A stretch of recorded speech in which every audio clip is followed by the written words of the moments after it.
noite a todos. Aqui na nossa casa, Terezinha de Jesus. Peço licença para tirar os slides e desligar a música.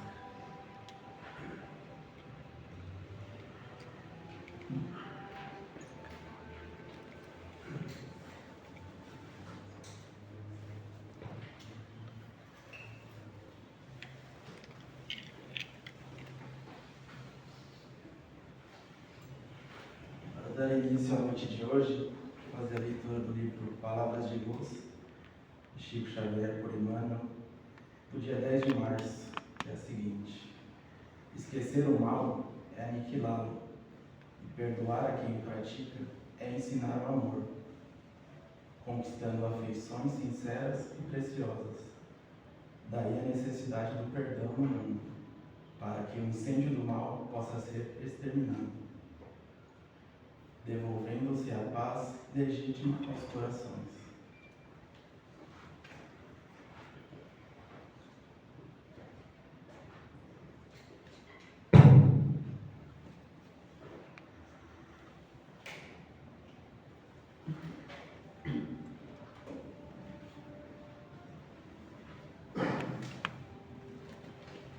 Convido a todos a fechar nossos olhos, levar nossos pensamentos a Deus, nosso Pai, Jesus, nosso Mestre, e agradecer a espiritualidade presente aqui hoje, que preparou nossa casa para que pudéssemos receber nessa noite de hoje. Que possamos esquecer nossos problemas, conectar nosso coração ao alto e ao Evangelho do Pai, o Evangelho de luz, de amor. Cada palavra dita por nossa irmã Neuza na noite de hoje seja absorvida por nossos corações.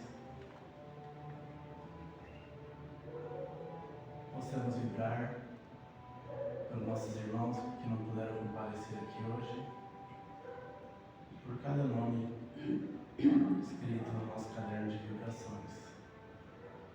Que assim seja.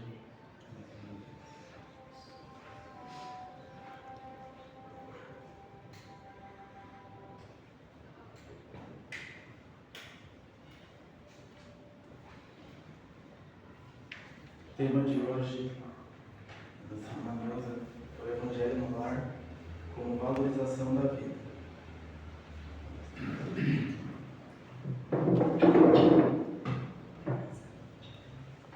Boa noite a todos. Boa noite. Que Jesus possa nos envolver para que a gente esteja de mente e coração aberto a absorver essas palavras do Evangelho que com certeza fazem falta na nossa vida. Bom, o tema de hoje é muito interessante: o Evangelho no lar e a valorização da vida. A valorização da vida é uma consequência se eu sigo direito, se eu sigo compenetrado, me responsabilizando pelo que eu estou fazendo. Então vamos falar então do Evangelho no lar para finalizar na valorização da vida. Então o que é o Evangelho no lar? É uma reunião em família. E Jesus disse assim: quando 2 ou mais pessoas estiverem reunidas em meu nome, eu estarei. Ah, mas eu faço evangelho sozinho. Não está sozinho. No mínimo com o meu anjo guardião, um espírito familiar que se interessa pelo meu aproveitamento, pela minha melhora e pela melhor condução da família. Então, sozinho.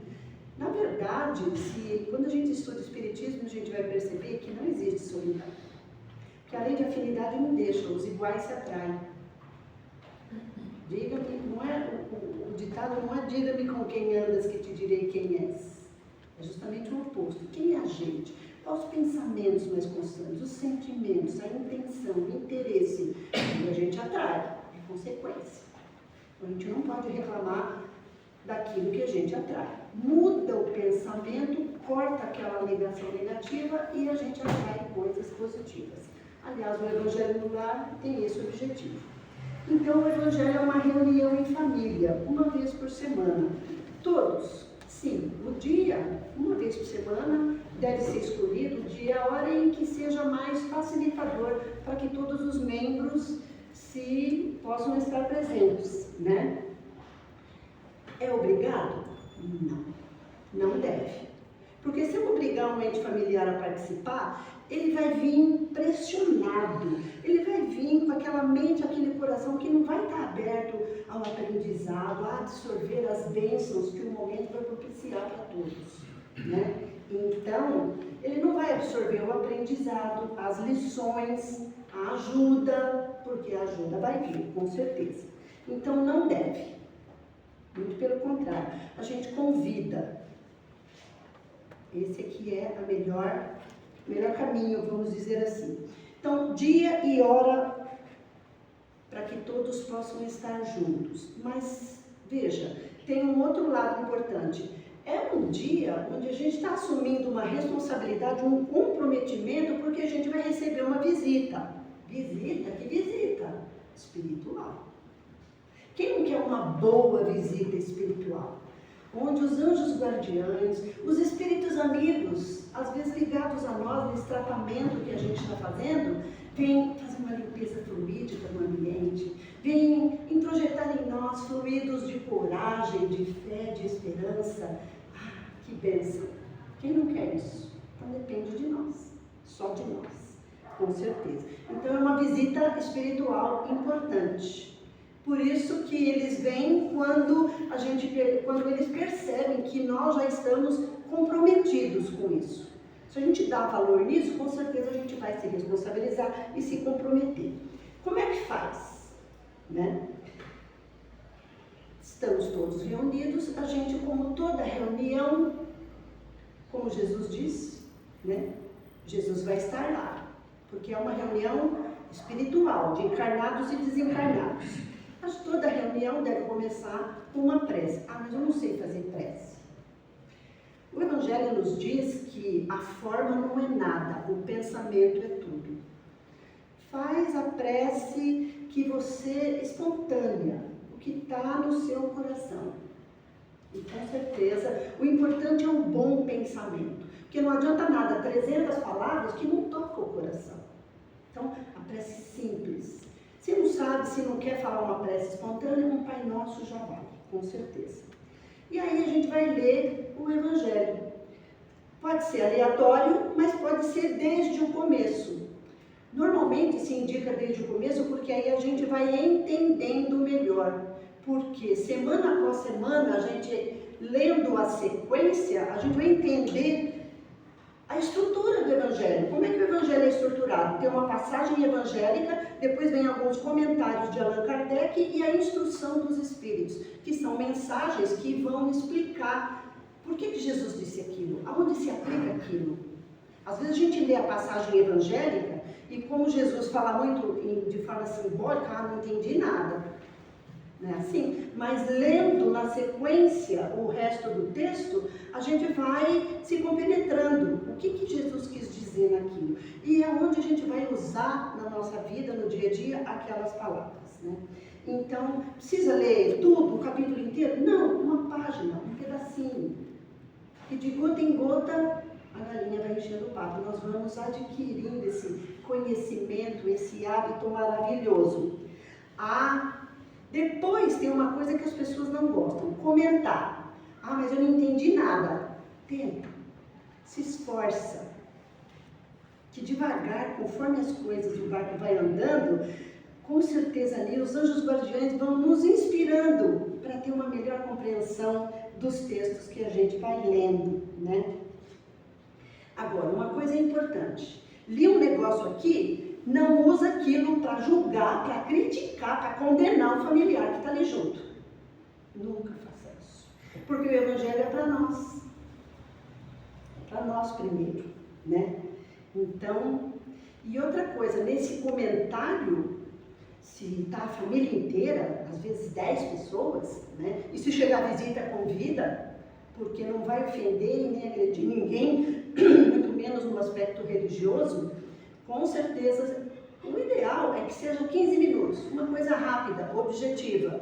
Mas se todo mundo quiser falar e quiser aumentar um pouco o comentário, pode ser que demore mais. Mas que seja sempre conciso, objetivos esses comentários, para que a reunião não fique muito longa, vamos dizer assim. Posso deixar um copo com água para fluidificar? Porque nós sabemos, né, que a espiritualidade, nesse momento, pode nos ajudar de diferentes formas. A água fluidificada é uma delas. Sim, cada um com o seu copo, porque cada um tem uma necessidade, né? Então, com certeza, é também uma possibilidade, vamos dizer assim. O mais importante, por que se faz evangelho no lar? Isso é o mais importante. Então, é um estudo, é uma reunião com lições, com aprendizado das lições que Jesus nos deixou. Isso é importante? Isso é muito importante. É lógico que uma casa espírita, a gente tem lá as lições, né, atreladas ao grupo de estudos que eu estou lá vinculado. Mas o Evangelho no Lar, nossa, é uma continuidade disso, com certeza, né? E mais, conforme eu falei que o Evangelho tem uma estrutura, essas lições, essas explicações que vêm, tanto de Kardec como do plano espiritual, justamente são lições que vão nos auxiliar a aplicar essas lições de Jesus ao nosso dia a dia. O Evangelho é isso, contém os fundamentos, né, os princípios morais que regem o universo. É por isso que Emmanuel diz que o Evangelho, nós estamos no planeta Terra, sistema solar, Via Láctea, serve para Andrômeda, porque é uma coisa universal. Então, é um código moral do universo. E entender o Evangelho de Jesus no seu verdadeiro sentido, precisa disso aqui, o Evangelho segundo o Espiritismo. Então, todos são passíveis de se entender, todos têm possibilidade, inclusive as visitas nesse momento, convite-as. Muito bem, dito isto, vamos falar mais algumas coisas sobre a importância desse Evangelho no lar. Quando nós entendemos esse Evangelho no lar como um momento para estreitar os nossos laços, porque isso vai acontecer. E não só para estreitar os nossos laços, mas também para desenvolver essas reflexões das lições do Evangelho. Nossa, isso é um momento importantíssimo na nossa vida, para a vida da família e para o planeta, com certeza. Porque em função disso nós vamos viver, atuar vamos dizer, essa luz, essa bênção do Evangelho ali, vai começar ali na família, que é o núcleo de redenção e aprendizado onde Deus nos colocou, juntos, para que a gente pudesse progredir juntos. É onde a família, justamente é onde de fato nós nos preparamos por eles e com eles, justamente com seres que foram colocados por Deus, né, para que a gente, convivendo juntos, a gente evoluísse juntos. A gente está lá para isso. Para que é? Qual o objetivo da família? Então, o Evangelho no lar, ele vai, inclusive, auxiliar a desenvolver melhor esse objetivo do porquê reencarnamos juntos, né? Nós nos preparamos, vamos dizer assim, com eles, porque a vida vai exigir, para um testemunho maior. Às vezes a gente passa por doenças, por dificuldades, e se eu tenho as lições do Evangelho aqui, nossa, fica muito mais fácil, eu não me perco, com certeza. E também a gente vai se preparar para vivências maiores em relação à humanidade, porque tudo que a gente aprende aqui, a gente leva para o mundo, a gente leva para a vida, porque nós somos seres inseridos, tem uma vivência na sociedade, né? E o pior não é isso. Se a gente não conseguir justamente nos enriquecer, né, através do Evangelho, enriquecer essa vivência no lar, essa vivência em família, com as luzes que o Evangelho traz conosco, tão pouco a gente vai fazer isso lá fora, na humanidade, na sociedade, no trabalho. Isso é uma realidade. Então, o que a gente diz olhando a nossa sociedade? Falta evangelho, falta Jesus nas famílias, para que as pessoas possam se dirigir melhor dentro de um equilíbrio, né? Então é preciso que a gente entenda que o evangelho no lar é muito mais do que um simples momento importante para a minha família, para mais essa experiência, essa vivência, né, onde os corações vão partilhar esse entendimento, vamos dizer assim, e mais, eu diria que é dos dois planos da vida, porque não só os encarnados estão ali também são atraídos familiares que já estão no plano espiritual, que se interessam pelo aproveitamento da reencarnação, para que a gente tenha melhores atitudes. Então, esse evangelho serve como exercício nosso. Eu diria que é mais do que um exercício, é um trabalho, um esforço para que a gente possa se abrir à fraternidade, à caridade, à compreensão, à amorosidade que faz falta, à humildade, com certeza. Porque o evangelho vivenciado assim, ele cria, vamos dizer assim, uma usina de força. O jovem, ele sabe que ele vai contar com a família se acontecer algum problema lá fora. O outro familiar também é uma usina de força. A família fica um ambiente mais receptivo para todos que chegam. Todos. Todos. Com certeza. E lembrando, o que a gente aprende dentro, a gente leva para fora. Porque a família, com o evangelho, é isso, é uma renovação, é uma transformação, é um aprendizado constante, para que justamente de dentro desse lar, né, possam se encaminhar seres, né, para o mundo, para a vida, para a sociedade, seres mais aptos, mais equilibrados, mais dispostos a viver com Jesus, justamente a servir, a amparar. Veja que nós já estamos falando de valorização da vida aí. Se isso é vivenciado assim, muda como eu vejo o defeito do outro, o erro do outro, o vício do outro, as imperfeições, a ignorância do outro. Muda a nossa reação, muda como eu resolvo, muda como eu justamente tomo providências. É matando? Não. Não adianta matar o corpo. O espírito é indestrutível. E aí eu adio para outras. Como é que eu vou resolver isso? Mas já começo a espiar nessa. Nossa, a doutrina nesse ponto é muito clara, né? Adianta transferir a solução? Vou abandonar. Não aguento mais. Adianta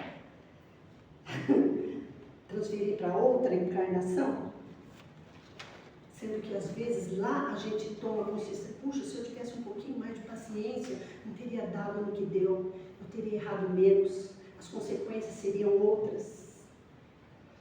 E olha, a gente volta justamente trazendo a nossa bagagem, do que nós somos e do que nós fizemos, não tem como fugir disso. Mas sempre à volta tem uma possibilidade de melhorar. Nossa, como o evangelho é luz nesse caminho. Abre portas, abre horizontes. Outra coisa que o evangelho no lar auxilia no sentido da gente valorizar essa oportunidade, a vida, não adianta rebeldia, não adianta revolta, desânimo, pessimismo. Isso é a mesma coisa que injetar um veneno no nosso corpo, no nosso espírito. Mesmo porque a alma adoece diante dessas coisas. Inclusive, como eu falei, vamos aproveitar o tempo. Vou fazer como o Chico. Bebe uns goles de água antes de responder. Porque se você deixar para depois, você não vai magoar, marcar negativamente o coração do outro. E depois você vai perceber, nossa, mas que besteira. Não devia ter respondido mesmo. Evangelho é isso, faz a gente, no calor da discussão, ter um pouco mais de bom senso, vamos dizer assim. Emmanuel, ele sempre traz conselhos maravilhosos nesse sentido, né? ele diz assim que a gente deveria refletir mais com a natureza, deveria aprender com a natureza. Olha o que ele diz: reflete na semente, vencendo o obstáculo do solo para brotar, para desabrochar para a finalidade de servir. Qual é a nossa finalidade de estar junto ali? Servir, aprender junto. Que exemplo eu estou dando? Ou então, medita na árvore podada, que justamente vai melhorar a produção, né, que lhe é própria. Ela vai responder com frutos mais saborosos, melhores, né? E o Evangelho é isso. Lá no capítulo 3, há muitas moradas na casa do meu pai, Santo Agostinho foi convocado para falar de mundo de provas e expiações. E ele fala um negócio muito interessante. O item 13, 14 e 15 são dele. E ele começa já no item 13 falando assim: o que eu tenho para dizer do mundo de prova e de expiação que você já não conhece? Guerra, todo dia uma, né? E não só a guerra entre países, guerra particular no lar, na família. Né? Então a gente conhece bem o mundo de provas e expiação, só que está nas nossas mãos. Jesus veio para isso, para mostrar um caminho, e a gente não usa esses recursos, essas lições. Né? Lá no capítulo 4, ninguém pode ver o reino de Deus se não nascer de novo. Olha, todo o capítulo é uma lição à parte, uma lição maravilhosa. Está lá, a reencarnação fortalece os laços de família. A gente vem junto, a gente tem uma família no plano espiritual, que é uma família que a gente construiu ao longo da imortalidade, com espíritos afins, espíritos que se defendem, que se ajudam, mas a gente precisa reencarnar, porque a gente não tem só boas relações. Quem fomos nós no passado? Não tão boas assim. E é longe que a gente vai resolver essas pendências do passado? Não, é perto, é reencarnando junto. Né? Mas é só no meio de inimigos que a gente reencarna? Não! A nossa família espiritual, muitos seres que são afins conosco, que nos amam de verdade, vêm junto, que é para a gente progredir em comum, realizar o progresso em comum, vamos dizer assim, né? Então, essa família lá no plano espiritual, com certeza é a família unida pelo amor. Ah, mas essa ovelha negra veio reencarnar, vem aqui para me perturbar. É assim que a gente pensa.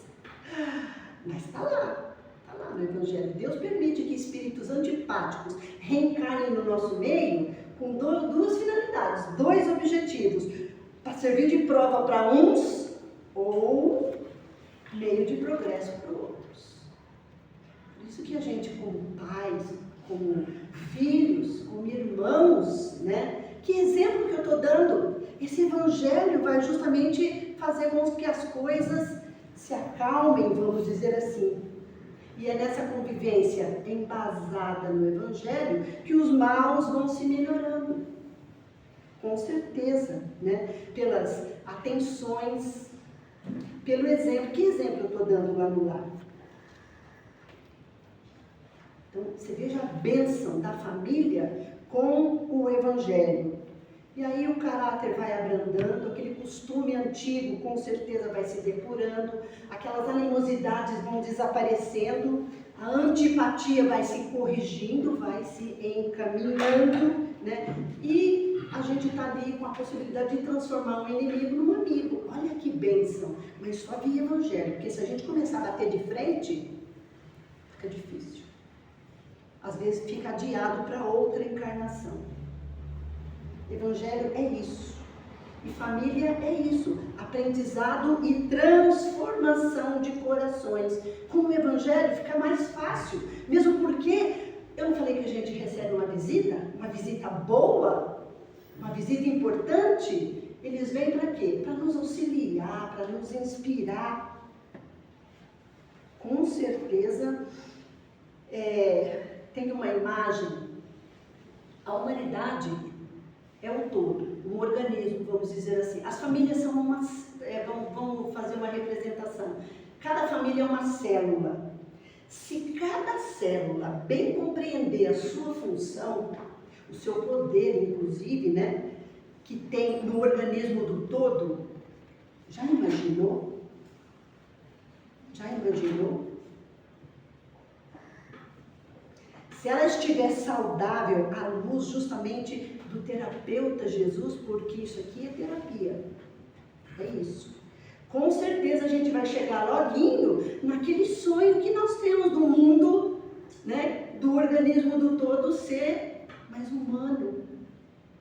Não é verdade? Na harmonia social que a gente sonha, vamos dizer assim, na saúde da humanidade.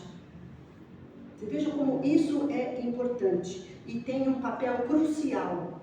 Por isso que Jesus, né, trouxe a boa nova, o Evangelho. E o Evangelho no lar é um grande passo, né, para que a gente possa conquistar isso. Ah, mas ninguém quer fazer sozinho. É válido, né? Então a gente vai criando um ambiente que propicia justamente, vai sanando, auxiliando, harmonizando ou construindo, fazendo com que o lar seja um templo. Um templo. Quando a gente, isso aqui, por exemplo, é um templo, o que a gente vem fazer aqui? Vem se refazer, vem se reenergizar, absorver coisas boas. Nosso lar pode ser assim. Quando a gente faz o Evangelho no lar. E a gente vai percebendo com essa vivência, né, que quando a prática desse Evangelho é uma constante, ou se torna uma constante, vamos dizer assim, a gente passa a acolher coisas, né, inspirações em relação aos problemas que a gente está passando. De repente a gente faz um Evangelho, aquela leitura que eu abri aleatória, nos caiu que nem uma luva para eu resolver um problema que eu estou passando no trabalho, na família, no familiar. Uma bênção o Evangelho, né? A gente vai recebendo respostas, vamos dizer assim, às questões mais difíceis que a gente está passando, até porque não as doenças, né? As dificuldades no lar, no dia a dia, que na verdade são palavras que vão nos consolando, nos alertando, nos auxiliando, amparando a ser mais paciente, a ter mais fé, para que a gente chegue lá com um olhar mais amoroso, com mais carinho, vamos dizer assim, para que essa oportunidade da vida, porque ela tem valor, ela tem muito valor. Então, quando fazemos esse Evangelho no lar, a gente começa a mobilizar bênçãos. E quem não quer isso? Todos nós precisamos. Olha que interessante, a gente só vê, percebe, contabiliza problema, dificuldade, doença, fracasso. Quando é que a gente contabiliza a bênção? Quando a gente começa a fazer Evangelho no lar, a gente, nossa, que bênção, eu consegui aquilo. Nossa, veio uma ideia que casou direitinho, que a gente começa a contabilizar bênçãos, porque as bênçãos existem na nossa vida. Com certeza, quem não faz Evangelho no lar também é alvo de ajuda, de amparo, de forças novas. Mas com o Evangelho no lar, a gente começa a ver mais Deus em nossa vida. As bênçãos, né? Certo? Então você veja que o Evangelho no lar não é só naquele momento, ele transborda no dia a dia esse momento, justamente para que a gente possa levar, não só para esse dia, para essa semana, porque é uma vez por semana, ao longo da vida, essas bênçãos que a gente absorve nesse momento, com certeza, e que vai enriquecendo as experiências, as relações, as vivências.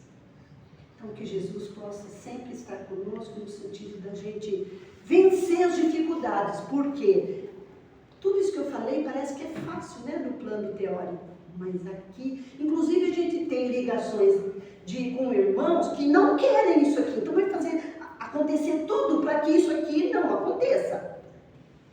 Mas, água mole em pedra dura, tudo bate até aqui. Persevera, ora, que vale a pena. Muita paz, uma boa semana.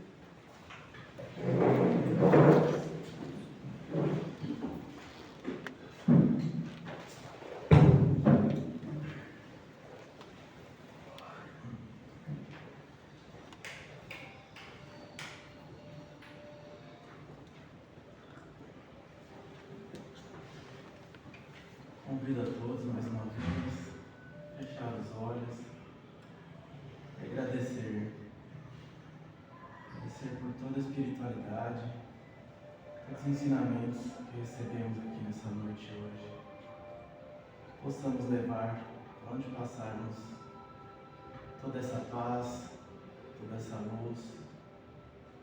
Possamos levar aos nossos lares, nossos empregos, todo o ensinamento do Mestre. Que ao descansarmos hoje, lembramos de agradecer pelo dia que tivemos, pois cada dificuldade enfrentada servirá como uma lição. E ao despertar pela manhã, possamos agradecer a oportunidade por mais um dia para fazermos diferente, fazermos melhor. Possamos estar reunidos aqui na próxima semana, em nome do Senhor. Para finalizar, convido a todos a fazer a prece que o Senhor nos ensinou. Pai nosso que estais no céu, santificado seja o vosso nome. Venha a nós o vosso reino, seja feita a vossa vontade, assim na terra como no céu. O pão nosso de cada dia nos dai hoje.